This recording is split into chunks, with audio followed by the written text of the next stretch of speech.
Good evening, everyone, and welcome to the Christina Nelson Show. I am your host, Christina Nelson, where we motivate, inspire, and heal. And tonight is no different. We are celebrating teachers, yes, educators, principals, fitness, daycare, whoever you are. If you had a hand in raising a child or upbringing an adult or teaching anyone, this night is for you. And so we celebrate.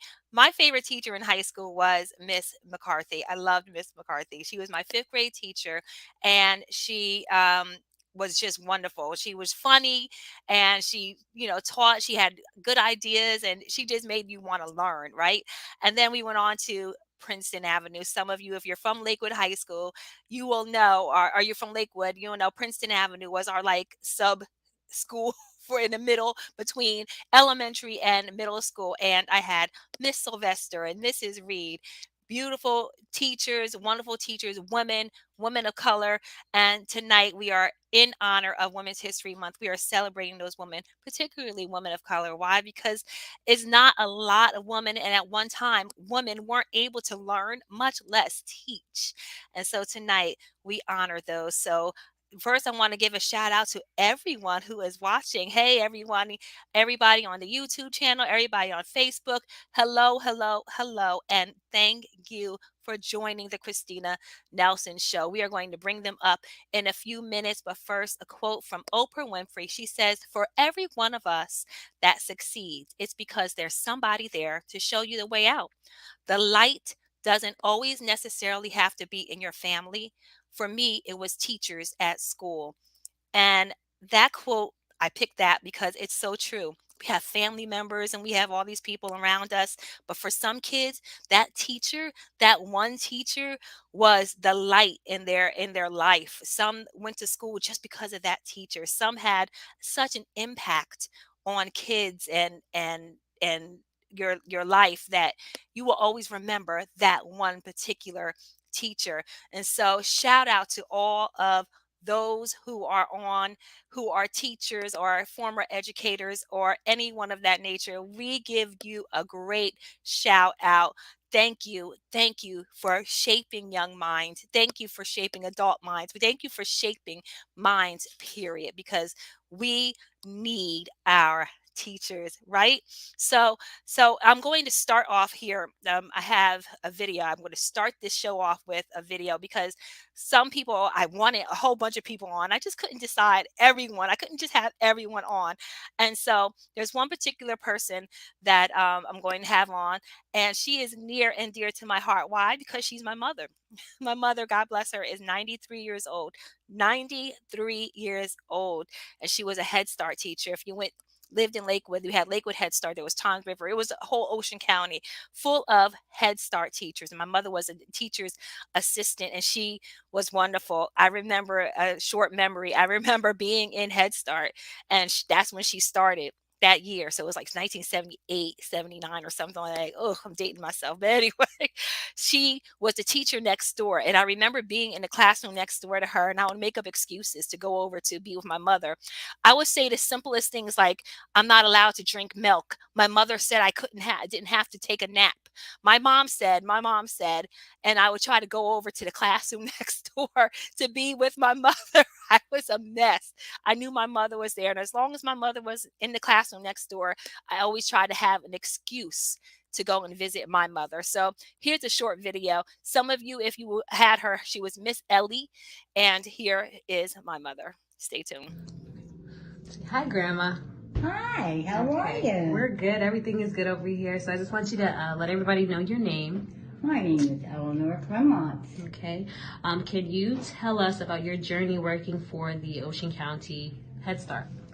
Well, when I first started, it was kind of hard because I wasn't used to working. I didn't work. And then I started learning all about what you had to do to help these children learn. And I went to several schools. I went to college. You had to teach. You couldn't teach somebody something if you didn't know it. Mm-hmm. And it was quite interesting. And it helped me grow along with my children as I started working with the children in school. Right. Okay, where was the first location that you worked? Lakewood Head Start. I didn't work there long. Mm-hmm. And then I got hired at the Tom's River Head Start. And I've been with Tom's River all ever since. Wow. Okay, and how long did you work there? How many years was that? Oh, quite a few years. Mm-hmm. Quite a few years at Tom's River. We changed our location at different times because each school grew, with more children. Mm-hmm. So then we got transferred. So then I finally landed up in Manitou Park in Tom's River. Okay, wow. Okay, and what was your favorite part about working there? What was your favorite part about the job? I used to like to hear the kids tell me things that I wasn't doing right. Sometimes I would sit down and worry about, not worry, but I'll tell them, you have to drink your milk. And then I sit there and I hadn't drink my milk. And they said, Miss Ellie, you didn't drink your milk. Mm-hmm. I love to hear the comments the children have to say because children tell the truth. Yes, they do. Absolutely. Right. So, with that being said, what was the most challenging thing working as a teacher's aide? When they had the special needs children who were extremely special needs. Mm-hmm. Sometimes we would have to go to their homes and work with them and then come back to school and work out a plan for them to learn. Right. Okay. So that was the most challenging thing. Yes. Yeah, that made you really, kind of look, did it make you really look any different at things, or was it just overall? Yes, it did. Okay. It made me realize how fortunate I was Mm-hmm. to have children who wanted to learn and who could learn. Right. It was very challenging for children. Right. Okay. Yeah. Well, that's all the questions I have for you today. I wanted to thank you for all you've done and your part in developing young minds. And we honor you today and every day, and we appreciate you. Thank you so much. Thank you, Grandma. Bye-bye. Thank you. Thank you, Mom. I appreciate you. And my mom would used to bring home books and books and books. She was a reader. Like if she didn't believe anything, she wanted you to read. And that's how I developed my love for reading. We have two more videos. I'm going to show them later on in the show. But without further ado, I have three young women that are coming up right now. And we are just going to have them starting first with Miss Principal Thea Jackson Briers, and then we have Miss Kendra Fowler, and then we have Principal Ebony Baker Rivera. Hi, everyone. Hi. Hi. Good evening. Good Good evening. I am evening. so happy to have you guys Hello. on. Thank you so much for saying yes. I really appreciate you guys being on tonight. No problem. All Thank right. you for the invitation. You are so welcome. Thank you for the And we're going to, opportunity. oh, Absolutely. absolutely. Absolutely. Thank you so much. So, two of these women I went to school with. So, Ebony and Thea, I went to school with. We actually know each other in real life. Yes, I actually do know Kendra too absolutely. in real life. I met her in real life, but she just didn't go to Lakewood. So, but she's on there now just for tonight, just for tonight. But with that said, I'm just going to start with Kendra. Kendra, introduce yourself. Tell us what you do. Sure. Hello, everybody. And Christina, thank you again for having me. So, hey, everybody, again, my name is Kendra Fowler, aka Miss K. I actually got Miss K from when I first started teaching years ago. I could not wrap my mind around being called Miss Fowler. And so one of my students, she started calling me Miss K. Because I had students older than me. So I teach adults, I teach medical office, and I teach clinical medical assistant. So I get students anywhere from ages 18 to, I think the oldest student I maybe had was maybe in her 60s. I've had a guy in his 60s as well, but I teach adults. I am from DC. I live in DC. I teach right now at the University of the District of Columbia. Born and raised here. I have a daughter. She's 17, about to graduate, and I'm also an Wow. author. Yes, and she is wonderful. Thank Nice. you, Kendra. Thank you. My husband's over here talking about DC in the house. That's where he's from. So, okay, Right. I'll give it to him tonight just because you are. All right. Thea, how about you? So, good evening, everyone. My name is Thea M. Jackson Byers, and I am the proud principal of the Bradley Elementary School in Asbury Park, where learning is not a spectator sport. We play. That's how we do in Bradley Elementary. But of course, I'm homegrown right here in Lakewood. I still live in Lakewood. Yes, I live in the Pine Acres. Yes, I do. But I do work in Asbury Park. I'm homegrown. Like I said, I went to Delaware State University, went to Seton Hall, came home back to Lakewood, served a little bit even on the Lakewood Board of Education. I'm the proud mom of a daughter. She's actually 12, and she actually did go to Lakewood public school for a while, but with myself and my husband, we both work in Asbury, so which is easier, and she dances too, so which is easier for her. But she went all the way through Spruce Street School, Oak Street School, the same schools that I went through. So it was like a pleasure to do that and to serve. So thank you, Christina. Not only were we in the high school together, we were in the Lakewood High School Gospel Choir. You forgot to let them know about Hey, that, huh? gospel choir. How we used to Yes, do. yes. Yes, we used to do. Don't play. So, Christina, thank you so much for the opportunity. This is just an honor and privilege for me to be able to give back to what was given to me. So, good evening, everybody. Thea Jackson Byers. Thank you. And of course, last but certainly not least, Ebony. Good evening, everyone. Um, to all the other panelists, it's a pleasure to meet you. Well, Thea, I know you. Christina, thank you so much Right. for the invitation and allowing me to participate in this notable panel.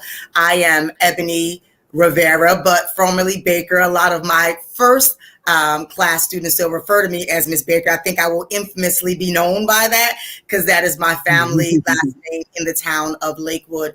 I am the proud principal of Ella Clark School, the School of Champions, where we are changing the trajectory of lives every day with intention.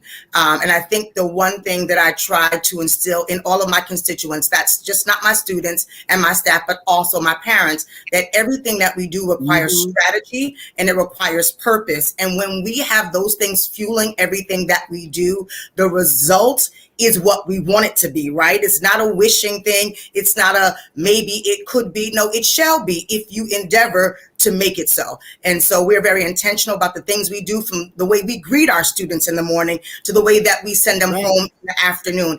Everything has to be grounded in intention and, of course, in love. And that is what I am committed to do, and everyone who serves alongside of me, have signed up for that commitment.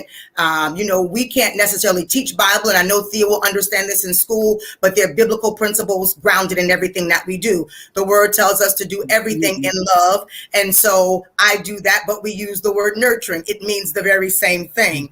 And so I am in my 11th year of principal, but my 23rd year as an educator. I have always served in an urban district because that is where the trajectory of my life was changed. I am a student. I was a student, of poverty, so I understand the adverse impact that poverty can have on one's life. But I also understand the transformative power that a good teacher can have in planting seeds of hope, of faith. And so that is why I choose to serve in the very place and in the very ground that helped to produce who I am today. Amen. Amen. I forgot to tell y'all she's a pastor. So if you hear if it I sounded like heard that, then it. I heard it's it. because she is. But I like how you said that, love, the whole thing with like you can't necessarily bring church into it, but there's Yeah. still ways to show Christ, to show the love of God, and by loving on these children.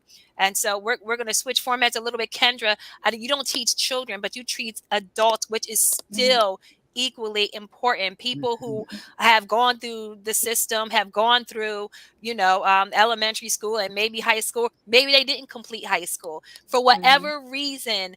They are in your classroom learning a new skill, which is extremely important, because I was an adult who had kids early, who didn't get to finish college, and I had to complete a skill, and which I'm still doing in IT right now. And so I'm almost 20 years in IT because I needed to go back to school as a 30-something-year-old and with kids. And so you probably have some of the same things in your classroom right now, women or men who had to come back to school. And so your take on teaching adults. So teaching it. So I started back when I first started teaching. I was actually 25, and I had students that were literally like my age, and younger, of course, and then older. And so it was challenging at first because I had to learn how to establish authority in the classroom because, just being so young.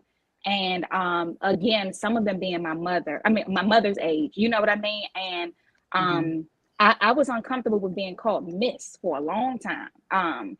And so I had to get used to that. But yeah, I get a lot of adults. Some of them have not completed school. I get, some of the guys I get, maybe they have been incarcerated, and some of them had to go because of their probation officer, parole officer, whatever. I get a lot of students who have to go because they're on public assistance, and in order to get public assistance, they have to enroll in some type of school. So I get that. The program that I teach for now in DC, every DC resident actually gets to attend for free. So this program is a lot different than what I'm used to. Yeah, because the other schools I work for, the students, they were paying the tuition. But this program is a lot different. And so the students, they come, DC residents, many of them work during the day and then they come at night. I teach in the morning right now. So the students that I have in the morning, they don't work at all. But it's challenging, but it's rewarding as well because I feel like I'm making a difference. I relate a lot to my students. Like Principal Ebony said, she grew up in an urban area. Many of my students' situations I relate because I was a young mom. I wasn't a teen mom. I got pregnant with my daughter at 19, but I relate to a lot of their situations. A lot of them are raising their kids on their own, come from nothing. A lot of them, parents didn't have parents or, just raised in unfortunate situations. So that's one of the ways that I can relate to them a lot because especially with my students that pay tuition, a lot of them, they feel like they just money to the school. You know what I mean? They feel like nobody cares. And so with me, I just try to make it so that they know I care. Like I establish my authority as their teacher, but at the same time, they know I care. Like they're not just another number to me. And it's funny because even with teaching adults, I can see it's weird. I can kind of see the kid in them as adults. Like I've had women, again, old enough to be my mom, come to me crying because of something they can't understand or just, I'm just so happy, Miss K, I'm happy you're in my life. You know what I mean? Just stuff like that. I can actually see the kid in many of these people. And when we really think about it though, even all of us on this panel, there's still a little girl inside of all of us. You know what I mean? And so it's just special to see. I just enjoy the fact that I'm making an impact in somebody's life. Excellent, excellent. I thought about that, and that's why I wanted you Yeah. on too, because we have the elementary school teachers, and we have high school kids, and we have all of Mm-hmm. those. But it's like, wow, somebody who teaches an adult, that's Mm-hmm. different. Like you said, I didn't think about establishing the authority. Like, okay, I was 25 years old starting up here, and I Mhm. got people who's my mother's age. I should be calling them Yeah. Miss so and so, and they here flipping it and calling you Miss so and so, and Mhm. I think that is Yeah. just amazing, amazing. Yeah. Thea, how about yourself? Why did you start? Why education? Because my mother, Mm, Pastor Margaret Sunbury Drawn, mhm, everybody know how my mom was in this community. She loved souls. That's how she loved kids. My mom always did that. So as a pastor mhm. and a PK, preacher's kid, that's all I ever knew. So I knew when I was in Spruce Street School in Miss Pius kindergarten class, I knew I was going to be a teacher. Now, as Wow. I got older, I said, okay, I think I might want to do some, I'm going to be a teacher. But then probably when I got maybe in college, I'm like, you know what? I think one day I might want to be a principal. Who knows? Like one of those type of things. Um, I take it personal. You know why? Because I know that these students, these children, they're going to be making decisions for me one day. So when I take them I take them on as if they're my own. I when I first came out of college, because I went to Delaware State University, I substituted first, so I didn't just go right into it because I had my degree, but it was one of them things that I couldn't pass the teachers exam. It's like what? Yeah, I was one of those people that had my degree, but it took me a minute to get there. So I was a substitute teacher, then I was a kindergarten paraprofessional, then then I finally passed it, finally passed the teacher's exam. Then I was a fourth grade teacher. Then I was a vice principal. Then I became a principal. So it went just like that. Um, I am in a urban school district with students that they need to see somebody who looks like them. Like again, I take it personal. I've been in the district 25 years. And so the blessing is now, and I know Ebony can probably relate, those students now that I have the babies of my babies, if that makes sense. So my students, I have a lot of their kids now. I have students that will come through my office and they're moving in and they're making sure, okay, Miss Jackson Bias, where are you going to, okay, you're at Bradley. Well, that's where my child is going to be at Bradley. Um, it's a calling, and I love what I do. I love the expression on my students' face, and I'm not gonna. I love my staff too. I'm gonna keep it because guess what? You have to be good and treat your staff well, so that because they're in the trenches with your students. So yes, I can make a lot of a difference, but they can make even more. So I'm big on climate and culture in my building because Mhm. they are in the trenches with our students. So between my and with my parents, I take a personal role with my parents, with my community, with my teachers, and with my students. So when you have all of those things aligned, our students are going to be successful. Are there challenges? Absolutely, just because of the nature of everything that's going on in the world. But at least I know that I have a hardworking staff that will roll up their sleeve and do anything that's asked of them when it comes to our students. So that's where I am I with love it. I love education. that. And I love what I do. I love that all three of you mentioned that you were all educators in urban districts, and I didn't put that Mhm. together as I was doing the panel, and I have to shout it out. I mean, Lakewood now is definitely urban district. When we were growing up, it was not so urban. We grew up with a lot of it was very mixed. We had everything in Lakewood, Hispanic, white, a lot of different ethnic backgrounds, everyone when we were growing up. And then throughout the years, people leave, people come, people go, things happen, and then you end up with an urban district. And I think that's interesting that all of you Mhm. are kind of coming back to your roots there, and I love that you want to be in that setting and you want to teach these children. And I think that that's excellent that they have someone to look at that looks just like them. And I appreciate all of that. Let's just go here, right here. We just have a couple people I want to say hello. We got to say, hey, Taisha. She says, hey, everyone. Hey, Ish, how you doing? Hey, Ish. We got Lakeisha Neal. Hi, Good evening, ladies. Keisha.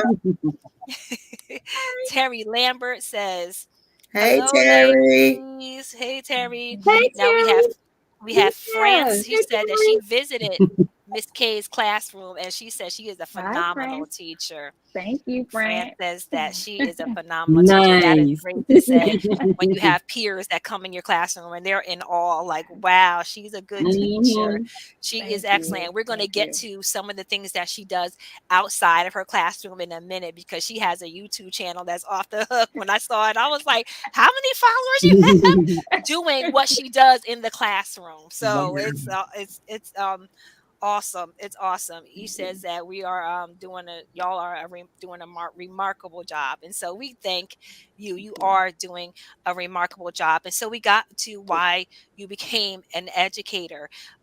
So what is the best thing? The best thing, and I'm gonna go right back to Kendra. What is the best thing about being an educator? What is that one thing that you just like when you go home and at the end of the day, you're just like, I love doing this?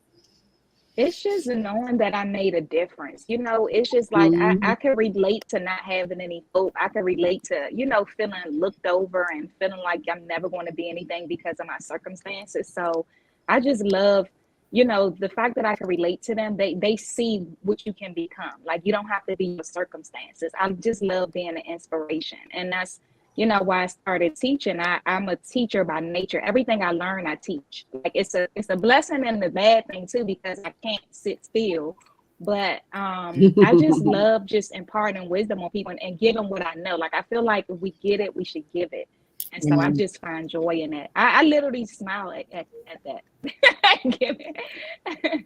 Oh, thank you. Ebony, what is the best Um, thing? So, wow. I mean, I think there is a myriad of things that make what we do magical. Mhm. I think the fact that we are literally cultivating the leaders of tomorrow today, right? Because as Thea said, the students that we're cultivating will be making decisions for our future, and some of them sooner than later. But I think for me, the most impactful Mhm. thing that I do is that I teach students to dream beyond what they see, right? Because when you grow up in an impoverished community, a lot of times you're surrounded by lack, you're surrounded by disappointment, you're surrounded by people who have unfulfilled hopes and unfulfilled dreams. And so sometimes that becomes pervasive, right? And because the church is not the epicenter that it used to be in urban communities, right? That beacon of Right. hope that used to be there, right? That used to push back the darkness is not there, and in many cases, even when even when it is there, excuse me, it's not as strong. So the schools have kind of replaced that, and so it is wonderful because, as Thea said and Kendra said, we're giving people the power to choose every day, right? And then the grace to say Yeah. that yesterday was bad, but today's better, right? Like today's already better because you showed up. Yeah. You could have stayed home, you could have played video Yep. games, but you showed up today, and you showed up, and I showed up right beside you to cultivate you, believing in you and cheering you on all of the way. And so I think that's the most powerful thing, because each and every one of us needs somebody, whether it's the smile you get when you get your coffee in the morning, or whether somebody, cuts you off and then they kind of wave their hand and say, sorry, I didn't mean to do that. Or somebody just compliments you. All of us get a little bit of hope to push through something that could be extremely challenging by simple interaction. So what I find to be the most powerful is that I make every moment matter. Every interaction counts. I don't overlook, I don't ignore. I Yeah. know the story of all of my constituents, my teachers. I know when they're off, I know when they're Mhm. on, and guess what? They know when I'm off, Yeah. right? And so Mhm. they understand that when I need Right. to step away and just get myself together because my energy is off, they allow me the space to Mhm. do that, right? The space to be human. So I think that if I had to just highlight one thing, it's that thing. And I tell my students all the time that success is not a matter of circumstance. It is always a matter of choice. Right? Mhm. Where your address, because most people, because if you look at zip code, that determines opportunity, right? What's in your area, what you have near you, what kind of job opportunities. If you have a bodega or a quality grocery store, like zip code determines so much. And so our kids, because they're in urban areas, oftentimes are not afforded opportunities like their peers. So education is the one place that all of us have to level the playing field for our kids. And so that is what I use it to do, level the playing field so that our students tomorrow look brighter than they're today. Oh, I love it. I love it. I love it. Thea, Yep. same. Mm-hmm. Wait, did I already? No. I'm mm-mm. Oh, I said, what was the best I didn't thing hear. about I didn't being hear an? you. What is the best thing about your job? What do you love the most? I know when they're on, and guess what? One of the best things for me is when I have my students, they become productive citizens. And not only do they become productive citizens and they come back and they just say thank you, or they just say, you don't understand, you saved my life. Like that just, oh my God, that makes my day. The fact that I made something that I did made a difference in this student's life, that they wanted to do better. And guess what? That, like I said, my big thing is I want them to be a productive citizen. So that maybe college might not have been the best but they are doing something with their life. They're taking care of their family.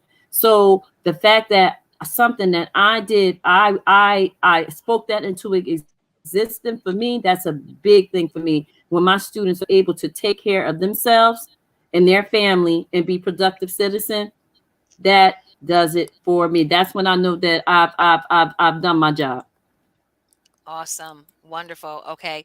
Now I'm going to go to a video of a young woman who is a gym teacher out in Florida. And when we come back, I want you to think about the most challenging thing that is a part of your job right now. But here is a friend of mine. Her name is Pandora K, and she is going to just tell you a little bit about what she does. Good evening, everyone. Everyone knows me as Pandora K. And before I go any further, I want to take a moment to thank Minister Christina for inviting me on this amazing panel to talk about education and specifically Black women in education. So again, my name is Pandora K. That's how everyone knows me.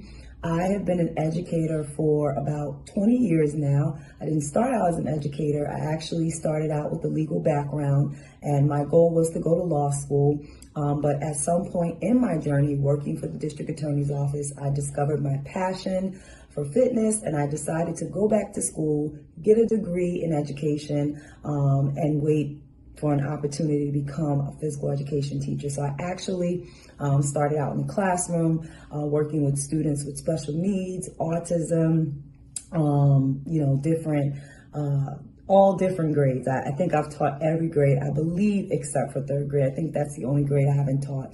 And so I love what I do as a teacher in general, because I just feel that teaching is the most important profession. I don't take anything away from anyone else, but as I always say, we are the profession that creates every other profession. I'm especially honored to be a physical education teacher. Physical education is my passion. It's my life. A lot of people think that physical education is just, going into the gym and throwing out balls and, just the kids are having fun and things of that nature. But students are actually learning a great deal of cognitive skills and social emotional skills when they're in the physical education classroom. They're learning how to solve problems. They're learning how to work under pressure. They're learning how to work cooperatively or collaboratively to achieve a common goal. They're learning strategy and all kinds of things when they are in the physical education classroom. And I think being an African-American physical education teacher is so important.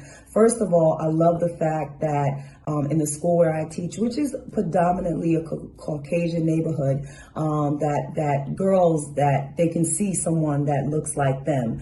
Also, I think it's so important that women, young ladies, because I teach at the middle school level, they see that you can be intelligent, you can be both strong, you can be intelligent, you can love sports, you can be an intellectual, you can be feminine, you can be all of those things mixed into one. And so I absolutely positively enjoy what I do, and I think it's important for our young people to see reflections of themselves wherever they go. And so especially in physical education, it's predominantly a male dominated field. And so, sometimes, carving out that space and carving out that road to take to establish yourself as a teacher. Good evening. There we go. Yeah, that was what she had to say about being a phys ed teacher. And there was a lot to her video. I didn't put all of it on at one time, but she also mentioned that she's actually a teacher in a predominantly Caucasian neighborhood. And so, unlike everyone else on the panel, she has the opposite, um, thing Experience. going on. Yeah, Mhm. experience. She's like a teacher in a predominantly white neighborhood.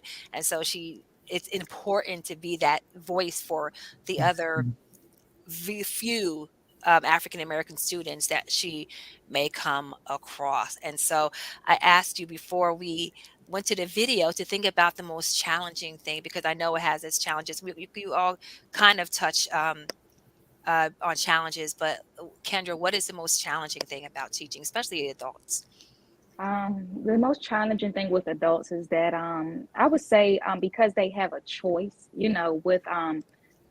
with these students, they don't have to be there. And so it is challenging overall to keep their attention. That I know kids have a short attention span, but as adults, when you have bills that need to be paid, you have children at home, you have a spouse, you have so many different things going on in your life, and then for these, depending on how long the class is, my class now in the morning is 4 hours, that's a long time as an adult to be in class when you got work and all these other stuff to do. So it's just challenging holding their attention, really, retaining them, really. That's one of the biggest issues with schools like the one I teach at, is the retention rate, because we do get a lot of students who start and don't finish. And as I mentioned, the program I teach at now is, the students that attend for free. But the other schools that I work for, the unfortunate thing is that because they pay a tuition, even when they drop out, they still have to pay that money back. Um, and the other side to that is that, I get some students to come in and they don't necessarily quit because they don't want to do it, but a lot of them come in with challenges that may not translate well in this profession. For an example, my students, I teach them how to draw blood. They, checking blood pressure and things like that, giving injections. So, I've had students with disabilities, physical disabilities, where they physically cannot do it. You know what I mean? But they owe this money. I've had students with mental disabilities where, I had a grown man in his 40s. I had, teaching them how to do charting. He couldn't place these 5 charts in alphabetical order, and they were 5 different letters. So it wasn't like the same letter, and it gets challenging, but it was just 5 different letters, and he couldn't do that. So that's a challenge for me as an educator sometimes, just seeing how in my mind, like, I know that physically, you know, they're not going to be able to do the job, and so it's challenging and it's sad. Oh, wow. I didn't, yeah, wow. I Yeah, didn't think about that, because you have people yeah. coming, you said they were incarcerated that, had to take And the program. and yes, I had one student in particular. She had a felony, and so because of that, the certification that they take at the end, she wasn't able to sit for it because of her felony. Oh So wow. yeah, That's Mm. wow. Wow. yeah, Wow. That's sad. That's really sad. That I can see yeah, how that can be so challenging. Wow. yeah. And Ebony, what about you? What's the most challenging thing? Well, the the school that I serve in right now, LG Clark School, as you said, Lakewood used to be a very diverse community when we came up, but now our student population is predominantly Hispanic American, right, or Latinx, as the new common or contemporary term is used to refer to this demographic of student. And so the greatest challenge for me is finding highly qualified bilingual teachers, because the bilingual certification is not an undergraduate degree. It is a master's degree. So you have to do 4 years for your bachelor's degree and then do the additional 2 years for your master's. But most districts do not give a pay differential for this, right? So I'm going to do 2 years extra school, but I'm going to make the same money as somebody who only did 4 years. So it's not necessarily appealing. So in that population, those students oftentimes are taught by long-term substitutes, right? I mean, I have now successfully been able to secure bilingual teachers for all of my positions, but for a long time, I was unable to do so. And I remember, because I used to be first grade through sixth grade, now I'm third through fifth because of just some district shifts. But I remember I had a third grade student come to me and was so excited because I had looped the second grade teacher to third grade for bilingual.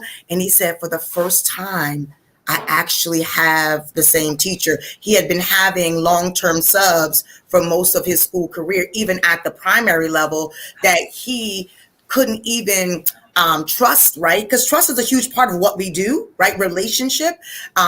He didn't even trust an educator because he didn't think their permanency was real. So not until third grade did he really allow himself to connect with a teacher, because he could trust that she would be there for the entire year, right? Wow. So that's a challenge, because rapport is such an essential part of cultivating a student and a student being open and vulnerable. So for that demographic, just having highly qualified professionals that stay, because you have other districts like Franklin Township, they pay a significant amount of more for people with a bilingual certification. So people, of course, are in the district to go to the money. And with inflation being real for all of us, people need money, right?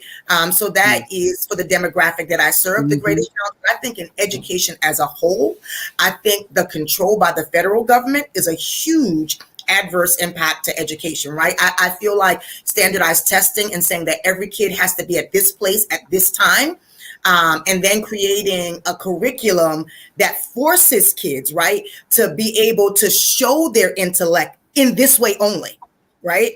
I think that's a huge challenge. And I think it makes students apathetic to failure, which means they don't care about failing because they fail so much that failing doesn't even mean anything to me, because I'm giving you my best, but my best isn't good enough. But if you let me draw out what I understand, if you let me write a poem about it, if you let me write a rap, or you know what, I'm good at liturgical dance, and if you let me do a performance for you, I can show you what I understood about that story, right? And the thing is, there's a whole research called Gardner's multiple intelligences, but we don't use that to capture what our kids are bringing. And our kids are bringing so much to the table, but what they're offering isn't accepted or not a part of the menu. So I think that's just a challenge, because if you look at Singapore and some of these other countries where education they've become so successful, they start tracking kids to the area of their interest or their skill right by third grade. They're doing what they enjoy doing, right? They're not forced to do things that they don't like. And I think that is a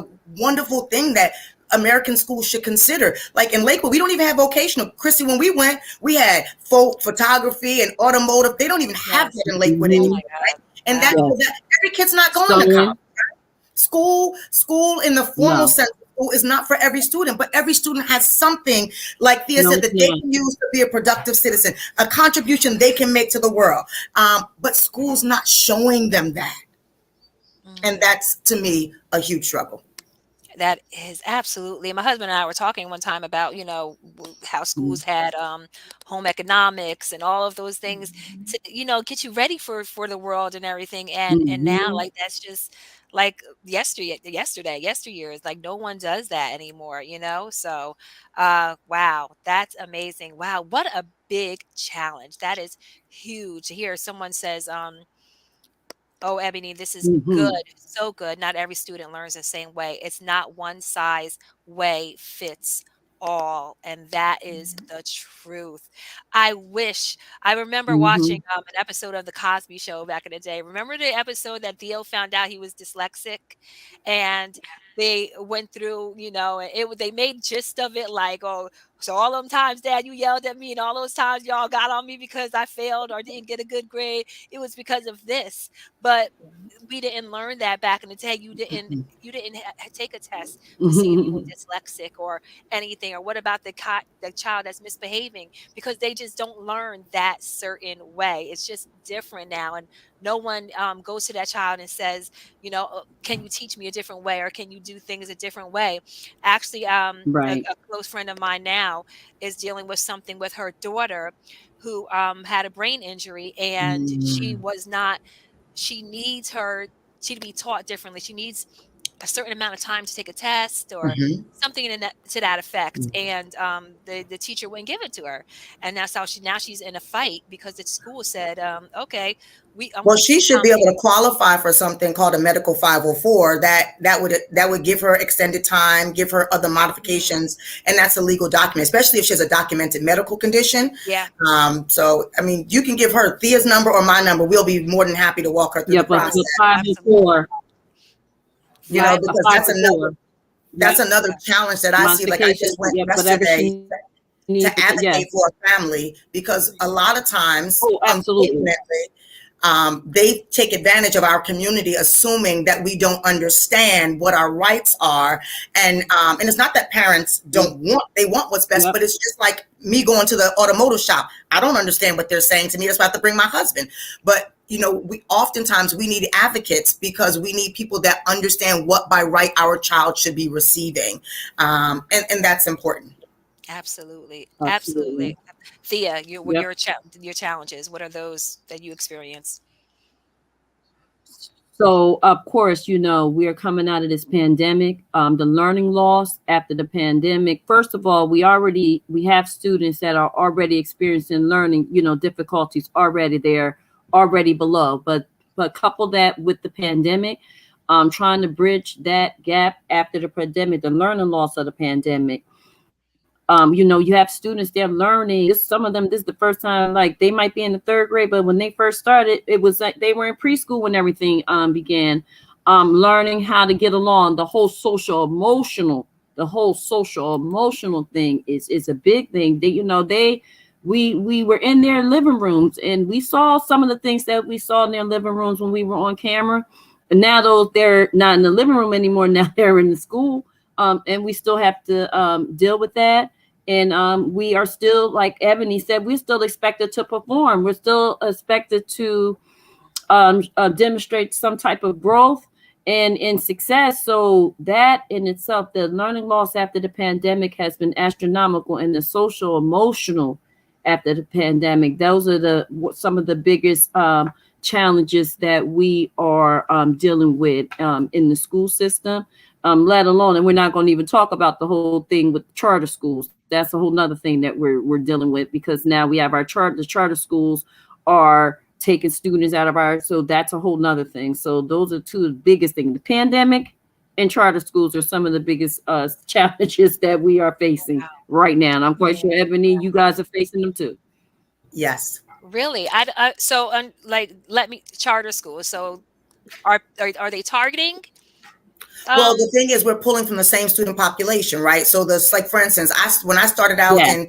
2012 as a principal, I had almost 870 students. Now here in 2023, I have Yes. 255 students because we have a charter school that when it first Yes. opened up, it only took students from grades K to 2, but now the charter was expanded. So now it takes students all the way up to 5th grade, which are the grade levels that I service. So, Yes. and charters are, in the Mhm. beginning, parents, and I'm not saying all charters are bad, but if you look at the data, long-term data for charters, they really Right. don't perform that much better than public schools. It really is a fallacy that people have grabbed onto because that was what was promoted when charters first opened up. But the class sizes are smaller for charter, right? Yeah. And then charters can mandate parent participation. We can't do that in public school, right? Like, so charter schools have lottery, Right. which really, how much of a lottery is it? Because they get to pick who comes in their doors. We don't get to pick every Johnny and Sally that show up. We got to educate them, right? Like, so there are these nuances, but especially in charters are unfortunately planted in urban districts. And so, and when people say, well, what's the big deal? But every time they take a student, they take the money allotted from that student out of our budget. Wow. Right. Wow. So, Okay. yeah. That's right. See, I didn't know that was even going on. And then let's not talk about when they send them back. Yes. Oh, wow. Yes. Because they don't generally serve as and they can send them back well. too. Yes, they do send them back. Wow. I didn't know and how they do, serious and they it will was. send them back too. Yes. I was watching, and I know this is a television show, but I was watching Abbott Elementary. I love it. I love Abbott Elementary. Okay. But they're going through that. They're going through that right now where there's a charter school and they're in an urban district in Philly, and there's a charter school who's taking students. And this particular episode I saw, the last one, once back because the charter school said we don't want you anymore. He was having some behavior issues and all that, and they brought him back. And so now they're trying to have this, what do we do to bring our kids back or not have them go to charter school? And I think I had no idea that was going on. And see, that's the thing, Chrissy, because the thing is a charter has specific things that it's outlined that give them an opportunity to dismiss students. In public education, we don't have anything that says that you can't come back, right? Do that. So that's why if they come back, we accept them back. Yeah, they're basically cherry picking kids, if you really want to call a thing a thing. But the charter allows them, so they are operating under their bylaws. Yeah. See, a lot of people are saying they didn't know. Yeah, I did too. I had no idea. Miss Pam, hi, Miss Cofield. Wow, didn't know that about charter schools. Yes. Wow, I didn't know. You know that about that, honey? Wow. See, he said he knew. Well, he was raised in DC, so I think. Do they have, Kendra? I don't know if you had dealings with charter schools and everything. Okay. Yep. See, yeah, there we go. If Miss Farah, hello, Miss Farah. She says creating a learning environment where the whole child is motivated to learn is definitely something to prioritize. Blessings, educators. Thank you, sis. Amen. Yes. Amen. Thank you. Did not know that. Oh my gosh. Wow. I'm really wowed by it because I've only heard of charter schools being like, I didn't know they were here. I guess maybe that's my ignorance of it. I don't have kids in school anymore, first of all. My kids are grown. So I don't know that part of it, you know? Wow. Here, okay. So so the other questions I wanted to there.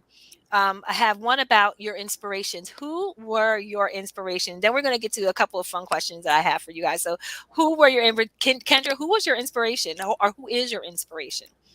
You mean as far as a teacher? We can go into that. Like, who was your favorite teacher back in high school? Did you have a teacher that inspired you that you can look back at right now? You know what, ladies? I'll be so honest with you guys. I don't know why, but besides middle school, for some reason, school is a blur for me. Only because I was one of those kids that was barely in school. I'll be honest.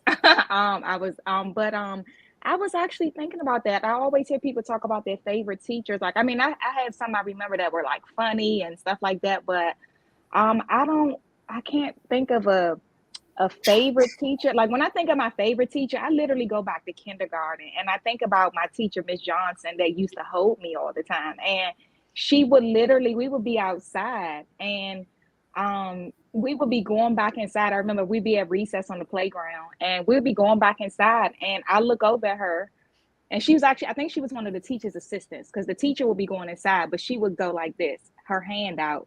And to this day, I would never forget her. I still think about her, Miss Johnson. But I know most people, they have like a high school teacher that was at one, but I don't have that. That's who I think about, Miss Johnson. Okay, shout out to Miss Johnson. Miss Johnson. You out there, Miss Johnson. So, I would love her to hold me now. Ebony, what about you? Who was your inspiration or favorite teacher? So Shirley Chisholm is my favorite educator, right? Okay. Because she was an educator. She served on the Board of Education. She was the first female to run for president, and her slogan was "Unbought and Unbossed." And so I love her because she was a woman of integrity, right? So she inspires me to always be unbought and unbossed. There's not a dollar amount that will ever be able to buy me or to change my truth and to stop me from advocating for what is right for my students. But in terms of my personal educational journey, I had two parents that battled with addiction. So my childhood I had a very rough childhood. So in every season of my life, I was very fortunate to have somebody planted by God to push me just a little bit further. But in a pivotal year of fourth grade, I'm just going to highlight two. Judy Shackleton, she was a first year teacher. And this was when I kind of was aware of my parents' addiction, right? Because you are more aware of your surroundings. And I began to act out based on that knowledge. But I was always smart.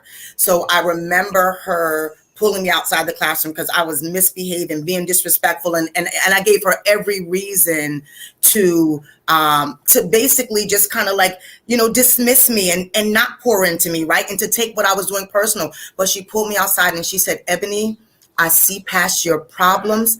I see your promise. And I will never forget those words.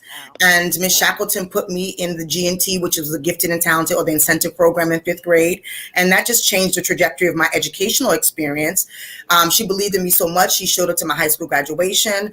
And when I had my first class in Red Bank, she showed up to my first class. So she is somebody that I will forever be grateful for. And then in high school, you guys all know Miss Henry. Miss Henry became my second mother in high school.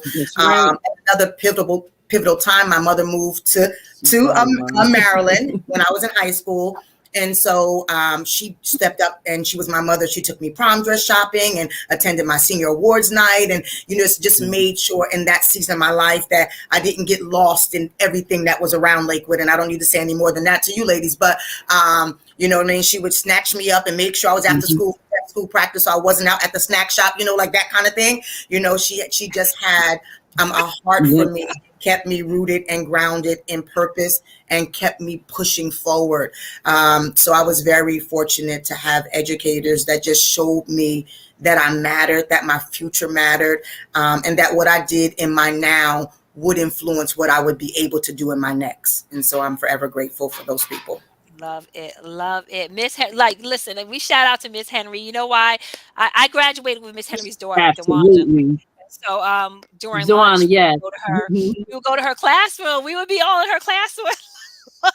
And Miss Henry knew all the business, who was dating who wasn't supposed to be with who was cutting school, where the party was that Friday night. She was on it, okay? Miss Henry made sure we were right in time. And and then at Spelman College, I graduated HBCU. Shout out to the HBCU. Dr. Freddie Hill, who was the financial advisor, she was very much a support and made sure that I got financial aid to help me stay at Spelman because, again, I grew up in poverty, so I had a lot of scholarship my initial year, but to stay, I had to be a go-getter. But I got the UPS Community Service Scholarship and a lot of other things. She made sure I qualified, of course, but anything that I could qualify, she assisted me in attaining those funds so that I could finish my education at Spelman. Gotcha. Wow. Oh, wow. That's amazing. Amazing. Amazing. Thea, what about you? Inspiration, favorite teacher? Okay, so you fifth grade. When you talk about Miss Henry, you got to talk about Mr. Sauce. Mr. Sauce was my fifth grade teacher. Oh, come on, Mr. Sauce. To this day, even on Facebook, he knows. And it's like I get the chills. Like when my fifth grade teacher gets on and comments when I'm posting something about my building, and he's telling me I'm doing it, like I really feel like oh my God, I made Mr. Sauce proud. So I had Mr. Sauce, of course, sixth grade, Miss Sylvester. You already know Miss Sylvester. Then high school, Miss Peters. Come on, Christina. You know Miss Peters was what? Miss Peters. And then, of course, Miss Henry. And then the blessing with Miss Henry, I guess because I went to Delaware State University. Well, it was college then, now it's university. Mr. Sauls and Miss Henry were both from Delaware State. So when I was at Del State, Miss Henry came and checked. She would come on campus, take care of me. Like I had my mom away from home. So I was away from school, but I had Miss Henry who cultivated me, encouraged me, came on campus, made sure I was okay. When I pledged, listen, yes, she was a Delta. I pledged JKA. She still hooked me up. She still made sure she gave me gifts and everything. But it was definitely we really had a sound foundation of teachers who believed in us and they loved us. We weren't just their students, and they made sure that we were okay through life, and they checked on us. So I want to do that for somebody else. The same way they poured into me, I'm making sure I pour into somebody else. That's the way, what they say, you get each one, teach one, and give back. That's my way of giving back what Mr. Sauls did for me, what Miss Sylvester did for me, Miss Peters did for me, what Miss Henry did for me. I want to do that for somebody else. Oh, that's wonderful. And I'm sure you do. I'm sure each and every one of you are such inspirations. I can tell by the way, like if I was in elementary school now, I'd want you as my teacher or my principal. If I was, I would go to Kendra, Miss K, Yeah. listen, I need to go and learn some more stuff here. Like I would love to. Each one of you are amazing women. I'm going to show the last video for tonight, which is my mother-in-law, who is a preschool teacher, Miss Jackie. Aw. And I'm going to show that one after that. I want you to think, it's the fun question now. Your favorite television or TV or movie featuring a teacher that you liked, or a show about school. All right. I'm gonna let y'all ponder on that, because I hate doing it right away. Okay. You'd be like, wait, she didn't ask us that before. I just threw that one in. So here we go with Miss Jackie. And I am from Washington, D.C. I now reside in Maryland, Adelphi, Maryland. I am a teacher of 2.5, 3-year-olds, and I have been in this field for over 30 years. Because you know what? I love children, and I feel that I have something to offer children, and I like to build their knowledge and self-esteem so that kids will have a healthy future. I wrote this book called The Lonely Cloud. This is a wonderful story about a cloud that needed acceptance, friendship, and kindness. This book can be sold, found on Barnes & Noble and Amazon.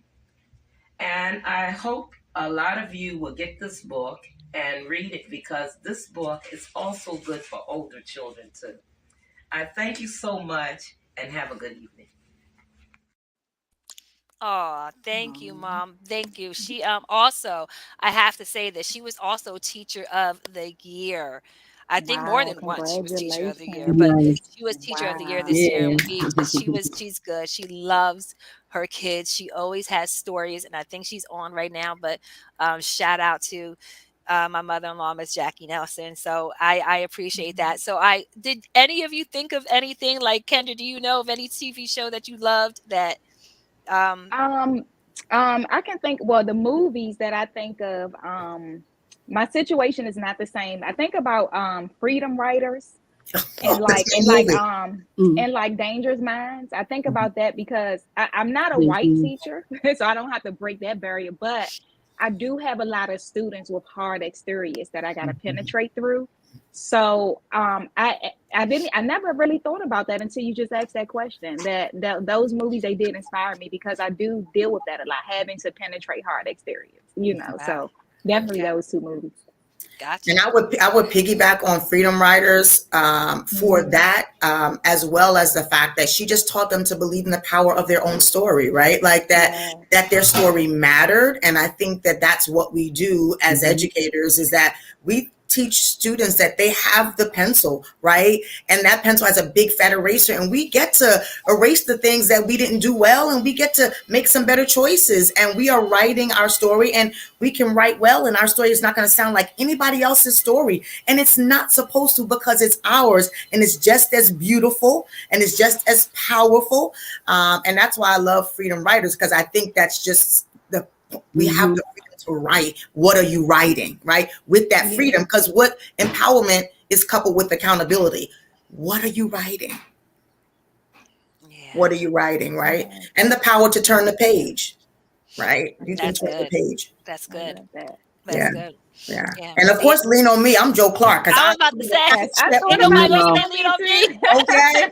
Got to. Listen, Lean listen. on me. Yes, Absolutely. And I Yes. think got something as you. simple as teaching the kids to take pride in the school song, right? Like I have a Clark Yeah, Champion that I wrote myself at the School of Champions. My yeah. kids say it Love every it, Bradley School single song. day. Yes, Yeah, we so I, got it, Bradley School song. yes, That's so right.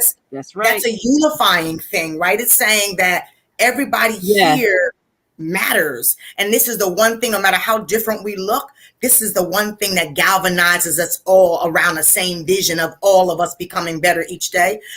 So I love Joe Clark. I love that he was unafraid to do what was uncustomary, right? He colored outside the lines with great courage. And I am that. I am the maverick. I am the one that's going to go all the way for my kids. And that's even at the expense of ruffling feathers and maybe not being the face that's welcome in the room. I'm okay, right? I'm okay with not being the one that will get the invitation, because I have learned that sometimes when they don't give me a chair, I'll pull up my folding chair right onto the table myself. Oh, I love right. that. That's good right there. I love that. Dia. Now I'm gonna be honest with y'all. Don't judge my life. But I love Abbott Elementary. I do. Me too. Abbott Elementary. I'm gonna keep it 100. It touches upon it's hilarious, but Ebony and I know Kendra can. There's a lot of things that it's a lot of truth in the things that go on in Abbott Elementary. We all have experience in one way, shape, or form, and the topics are they're relevant all the way around. So yes, I'm a lean on me. That will, of course, the lean on me, the younger me, but the older me, I'm not gonna lie, Abbott Elementary does it for me. It's hilarious, but it's actually some actually real serious situation, and things are addressed on it that actually are happening in the education system. It is actually true. Yeah. I know it's funny because if I had to pick two, those would be my same two. Thea, it would be Leon Me, and right now Alvin Elementary. I watch it. I don't even look. My husband, I go in the other room to watch it because he's like, "Go ahead and watch." Because I'm like, I love this show. It's funny. I thought I'm it's so cracking up. real. I It's crack true. up at it. The little romances on the side. It's And just and I'm not gonna lie, my fear, I'm like, and Ebony, you stop me if you're wrong. I'm like, I tell my staff, if I'm ever, if I become Ava ever, just I love Ava. Ava cracks me up. I love Ava, but some things that Ava do gives me pause, but it's hilarious. But I'm like, please don't ever call me Ava. That's not funny. Like I don't that's not even funny. I I agree with love that. it. I love it. I But love it. she Let's doesn't test do and I see. crack up. Absolutely. I would not do we could not have the show without Ava. But please do No, not, I would not be wanting to be a principal characterized as being Ava. No, I would not. no, Not at all. not exactly like Ava. No. All right, let's go to some of these comments here. We have Charlena says, "I bring my own chair." She likes that. Yes, indeed. You bring your own chair. Okay. Listen here. Lean on me and the great debaters. I forgot about that one. Yes, though I was Yeah, that actually was a doing that. good one. The Great Debaters was good. Yes. The Great Debaters is Mm-hmm. really good. Some people are now even saying, like, echoing freedom writers, and some people are saying Mm-hmm. congratulations to my mother-in-law for her um, being there, Oh, the teacher of the year. And oh, some people, oh yes, Miss Donaldson, yes, Miss Sylvester, Miss Miss Donaldson, Donaldson. yes, yes. Mr. Yes. Yes, Miss Bird. Oh my gosh. Wow. Y'all bringing back like a whole bunch of memories here of these teachers there from Lakewood. Oh, wow. And here, Edify. Thank you, France. Thank you, sis. Great show, Christina. You ladies rock. Thank you for all you do. You are making a difference, and Oh, you thank you, friend. actually are. And we have some throwbacks, people laughing at when you said the snack shop. That's right. The snack shop, Kendra, was this little place on what was it, 4th Street back, and then it was a snack shop. Literally, Yeah. it was a snack shop. Like Mm-hmm. you went in there and you Mhm. got junk. You got Penny if you live candy close and enough, penny candy penny for a candy. They dollar. sold penny candy. Ooh. Man, yeah, 100 pieces of candy for $1. Like, it was 100 like pieces for Wow. $1. Yeah. it was the poor kid's dream. Wow. Like, if you ain't Yes. have no money, Yes. if you had 25 cents, you could go and get 25 You And were load up. good. of Yes. candy and you were Wow. good. That little You white were bag, good. you had a Yeah. Yes. we But Wow. loved everybody it. your mama didn't want you around was hanging at the snack shop. So Everybody you weren't supposed to be around. And if you live close, you went there before school. And if you come yes. there after school, you were Yes. just, Wow. it was that place. And my mother didn't like it, but she didn't, she ain't know she was teaching. She was she ain't know. So she's watching now. Sorry, mom. Yes, I frequented the snack shop a lot. It was a great place to be. It was just fun, And the thing that made it so amazing, it was black owned, right? So in Lakewood, we didn't see a lot of that. So I think that's why we all gravitated to the Yeah. snack shop because it was Mhm. black owned, and we felt empowered going there. Yes, Yeah. Yes. absolutely. I definitely felt empowered. It was fun. It was just fun. They were everybody was chill, everybody talked. It was fun. It was Mhm. fun to go there. Wow. Anyone have any other comments they have to make? I'm talking about the audience here. Who's your favorite teacher? Who was your oh, it says they even had some games in the back. They did. Yes, they did. They had Yes, arcades. they Yes, did. yes, they did. They Yeah, did. they And, did. We and used to yeah. hide under them arcades from my grandma. She would come on a hunt. Oh my goodness. Wow. Wow. So before we go, I always like when I have a guest, I like to give them a little opportunity to kind of just say a little something encouraging to our audience. And so I'm going to allow each of you, I'm going to give you the floor for a few just something encouraging to each of our audiences out there who are educators or former educators or all that kind of stuff. Wait, I have to put this up. Your brother, Eric, said, oh, here's your brother. He said, Pastor E's favorite teacher was Mr. Peters. Did you have a Mr. Oh, Peters, Mr. son? Peters. Oh, yeah, remember Mr. Peters? Yep. Oh, my goodness. Yes, loving Mr. Peter, Miss panelist. Peters, that's Miss Peters' husband. Yeah, I think he's talking about because he's from DC, so he must be talking about a Oh, different okay. Mr. Peters. But there was Mr. Peters. Oh, I went okay. to a program called Upward Bound, and so Mm. I knew of Mr. Peters. He taught in Upward Bound over the summertime, so I got taught by Mr. Peters as well as Mrs. Peters, and so they were power teacher couple that Mhm. we loved so much. So yeah, so I'm going to give each one of you, sorry, the same order. I'm going to go with Kendra, and we're just going to encourage people out there. Okay, here Okay. you go. Oh, it's just me. I would say, well, I would say, since we're talking about educators, if there are any new educators out there, one of the things that I wish that somebody had told me was that, don't worry so much about your students liking you. I was very young and I just I was nervous. I felt inadequate. I felt like, who am I to be teaching people, especially adults older than me? And so I would just say, believe in yourself and just know that if everybody likes you, you're probably not doing your job. So I would say Right. focus more on being effective in your job, and not necessarily being liked. Because even as parents, our kids don't always like us, but what we do is for the best, right?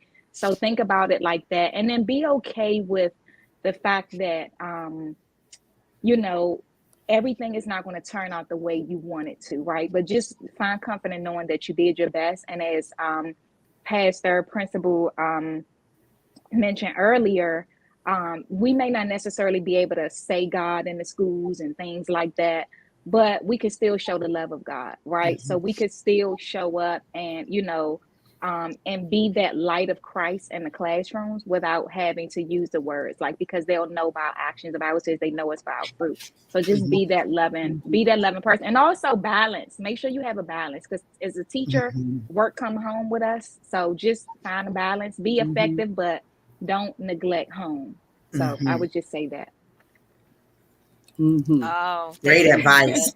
Yes. Good. And before we go, Kendra, tell them Mhm. your YouTube channel. Kendra has YouTube channel doing just exactly what she does here. You also teach people how to raise their credit and Oh all that yeah, kind of stuff. yeah. Unfortunately, yeah. It's the bad side is that I'm all over the place. The good thing is that I'm I know a lot of stuff, but the bad thing is that I know too much for my own good and for my own time. But yeah, I teach people how to build business credit. I teach people with their how to build their personal credit and things like that. I am an author. I've written 4 books, and so I've also published 2 other authors as well. My YouTube channel was started. Well, I already had a YouTube channel, but my students asked me to start one for them.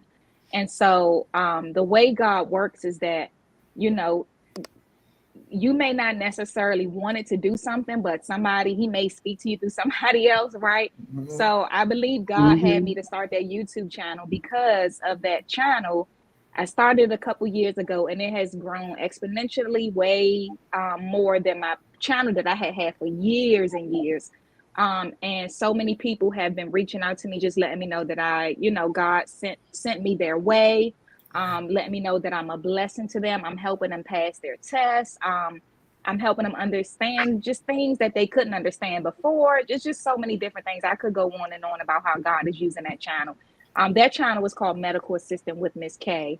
And my regular medical assistant regular YouTube channel is Thinking Like a Virtuous Woman, where I inspire women to think like the virtuous woman spiritually, financially, and relationally.